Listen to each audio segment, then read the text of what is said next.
Hey guys, this is Mr. Lowry. I just wanted to give you an example problem on this assignment, Properties of Exponents Advanced. So these are pretty difficult problems, or there's a lot of steps in them, I guess I should say. So if you can master these, then you're pretty much mastered Properties of Exponents. So I wanted to take a look at number 10 here, which has got a lot of stuff going on. And this is kind of the guide that I'm going to use. This is on the front of the assignment, right here, to kind of manage my way through this. So there's a lot of steps. The first step, though, is to just go in and put an exponent of 1 on anything that doesn't have an exponent already. So I'm going to go in and take a look at this, and it looks like I have a 2 to the 1 right here. And it looks like that's about it. So that's a good habit to get into. We just want to remember that this 2 is not being raised to the 7th power, only the y is. And when we put that 1 on there, we remember, oh yeah, this is 2 to the 1. Also, that'll help us later when we multiply exponents. We don't want 8 times 2. We want 8 times 1, and then to have 2 to that 8th power. So that's kind of what's going on there. So that's step 1. Step 2 here is apply the 0 exponent property. So we're looking for stuff that has an exponent of 0. Sometimes there's a bunch of stuff. Sometimes there's maybe only one piece.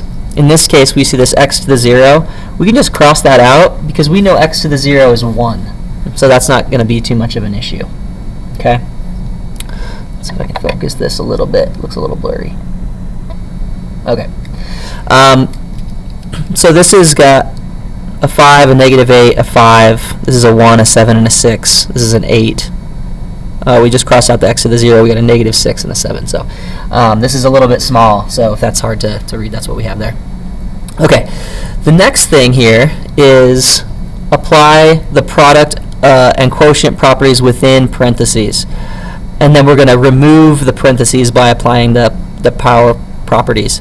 Now what we're going to do is we got to work from the inside out. Okay, so steps 3 and 4 kind of go together, and we work from the inside out. So in this case right here, notice we have a set of parentheses in here, and we also have a set of parentheses outside. So we got to start with the inside one and look to ourselves and see, is there anything I can do in here in terms of the product or the quotient rule? Since there's only an x, a y, and a z, there's no other, there's not two x things floating around in there, or two y's or two z's within the parentheses. There's nothing else I can do to kind of simplify within this set of parentheses.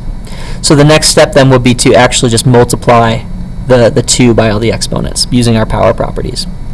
So what I would get here is I'd have x to the 10th, right, because 2 times 5 is 10, and then y to the -16, so we got -8 times 2, that's -16, and then z to the 10th, because 5 times 2 is 10, okay? And so I actually can remove that set of parentheses now because I applied my power properties. Okay, I still have my 2 to the 1, that's a z. I still have my y to the 7th. I still have my z to the 6th. Down here I still have y to the -6 and z to the 7th, right? And I still have all that to the 8th. So now I go to my next bigger set of parentheses, now that I've removed the little one, and I look again, and the first thing we got to ask ourselves when we have parentheses is there anything I can simplify within the parentheses using my product or quotient rule? And in this case there is, because you got x's here. I guess that's the only x, but we have y's and y's and y's and z's and z's and z's.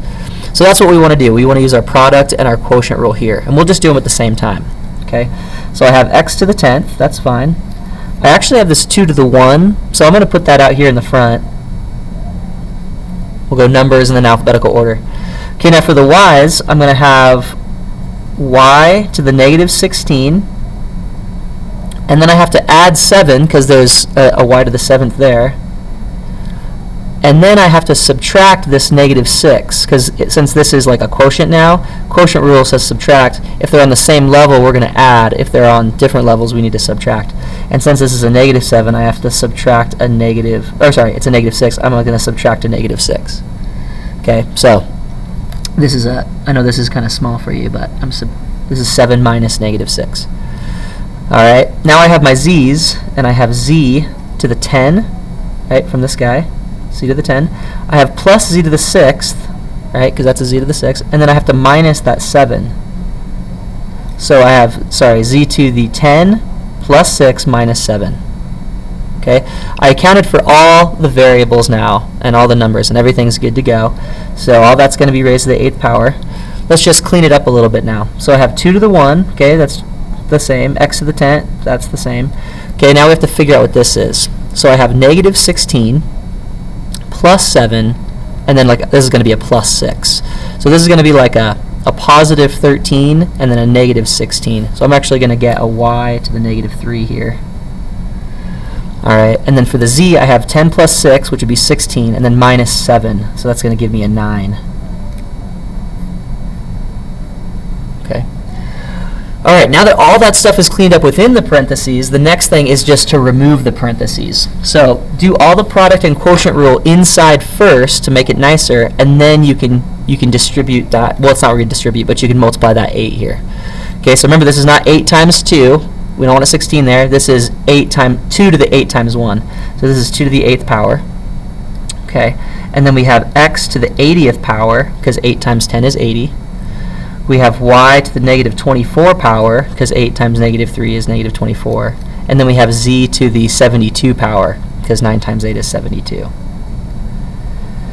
Alright, so we're almost done. Anything that has a negative exponent, like this guy, we need to send downstairs to the basement. Alright, so we have, I'm going to just come up here in this space. Make sure you guys can see that. Okay, so what I have is 2 to the 8th on top, x to the 80th on top, z to the 72 on top, and then I got to move the y downstairs, so it's a y to the positive 24, right? When we move it downstairs. Now 2 to the 8th is the last thing we're going to take care of. So that's step 7. Sorry, step 6 was. So we did step 3 and 4, right, to take care of the parentheses. We do product and quotient within, and then we remove parentheses by using our power properties. And we actually did that twice. So step 5 is keep doing 3 and 4, working from the inside to the outside, right? And we did that. So now we did step 6, which is the negative exponent property. We moved our y to the 24th down. And then finally, we need to evaluate the numbers raised to powers right here. Okay, so 2 to the 8th we can do. That's 256. And so what we end up with, I'm kind of running out of room here, but we have 256 on top. We have x to the 80th on top. We have z to the 72 on top. And then on the bottom, we have y to the 24th. All right, and so that's our answer here. So kind of a hairy problem. There's a lot going on there. But all we really need to do is just kind of work from the inside out. Start with our 1s, putting 1s on things. Start by canceling out stuff that is to the 0 power, because that's going to give you a 1. And then start looking at the parentheses. Start from the inside, work your way out. If there's any product or quotient you can do in there, do it first. And then remove the parentheses by using your power properties. Okay, again, look at the bigger.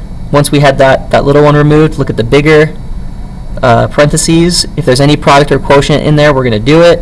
And then we're going to remove the parentheses by using our power property. That's a pretty good order of operations. It's not the only way to do it, but that's the way that I think is the most efficient, so you don't have to repeat steps over and over, and you have a nice systematic way of going through that. So I hope that helps, and that's one of the harder ones, so if you can get that one, then the other ones before that should be even easier. Thanks for watching.